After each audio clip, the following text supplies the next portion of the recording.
Hi everyone, this is Heidi. I have a blog and I'm going to be talking about shame today. So stay on even if you think you don't have shame because it's really interesting and it's a stress response. So there could be ways even when you think maybe you don't have a lot of shame that you could have moments when you experience shame and it affects you and you go down your ladder, and I'm going to talk about the cycle and what you can do to get out of it. So I'm going to do my best to try and explain this in a short period of time. But feel free to message me if you want a more detailed conversation with this, as I'm a licensed psychotherapist. But shame is one of those things that's really unconscious. When we were evolutionarily, it kept us alive. So a long time ago, if we were to leave the tribe, we would be dead, like in a day or two. So what shame does is it keeps us with the tribe and it keeps us alive. But what happens is it's kind of come to be used in present day society in a way that doesn't really serve its purpose anymore. It keeps us stuck in these loops where I call it hamster wheeling, or they call it rumination. So I'm going to share this PowerPoint picture that I have. So I have come to the conclusion that there's this shame cycle. This is related to internal family systems. They have this three-part of it. What happens is in shame, there's usually a part of us that feels like we're a failure. We call that the critical voice. Then there's a part of us that believes it. And then there's a third part of us, and this is the most interesting part. This is why you're watching my video. This is not what you normally think was part of shame, but it's a part of you that wants to figure it out, that wants you to never experience the shame again, and it strategizes you to do things to avoid the shame. I call it FIO.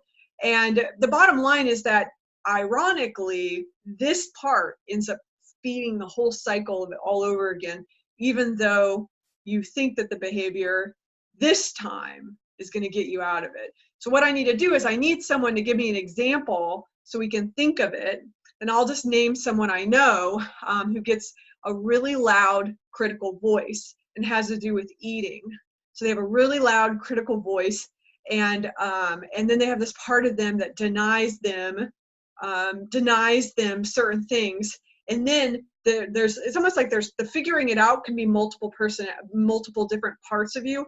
One is like denies, but it's all kind of this kind of repression. It's all, like I said, shame and disassociation are more kind of unconscious things that are going on. So you're not consciously making these choices. Your nervous system is just kind of going through these things automatically. So there might be a part of you that's like, you're such an idiot. That's the critical voice. And you feel like crap. And then just like, oh, it's true. And then you might just do the behavior that makes you feel like an idiot, like overeat. And then there might be another part of you that says, no, you're not going to overeat ever again. And then you deny yourself, whether it's a few days or a week. And then there's a part of you that feels like crap, and then it believes it. And then you start, then you eat because you believe it.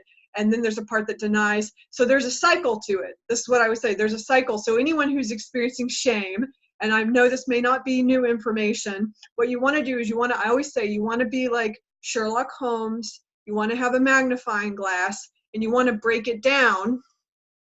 I have two, I call it the carousel. So here I've got when you're having that cycle go on in your life, you really want to slow it down. And there's a relationship between when you notice, I outline a pattern where you go unconscious and you come conscious again. It should go down, then you go back up again. It's right here. When you go down here, you engage in these behaviors that you don't like, that are shameful. I'm just talking about food right now. But then it's only when you do the behavior and you come back up and your critical voice that you hate yourself for the behavior you did. This is just an example of the cycle. And what's odd is that the behavior and the intensity of the critical voice, they feed each other, and they're actually locked in a system. And I call this a psychological equilibrium in my squid class. And I would just say your nervous system is just locked in these default mode patterns. So that's the most I can say, like on a video, to everyone. If someone has an example or you want to talk to me individually, we can break it down and investigate what's going on. But what I would say is your nervous system is always seeking to achieve homeostasis with the tools that it has. And what we want to do is we want to give more conscious tools, and just on your tool belt, So when you're starting to feel stressed out, when you're starting to go down your ladder, when I talk about being in safety, then going down in the danger, when you're starting to go down your ladder, you have other tools to reach for. And that would be like cognitive behavior therapy. And there's lots of therapies, dialectical behavior therapy, that give you tools. But the difference, like with what I'm talking about with a neurobiological model and looking at trauma, is that we need to integrate this moment when the cycle dips down here, the behavior becomes unconscious, and then you become more conscious again, and you have that critical voice, and you kind of go around again. We need to break this up, this relationship. So what the research shows is, you call it self-compassion.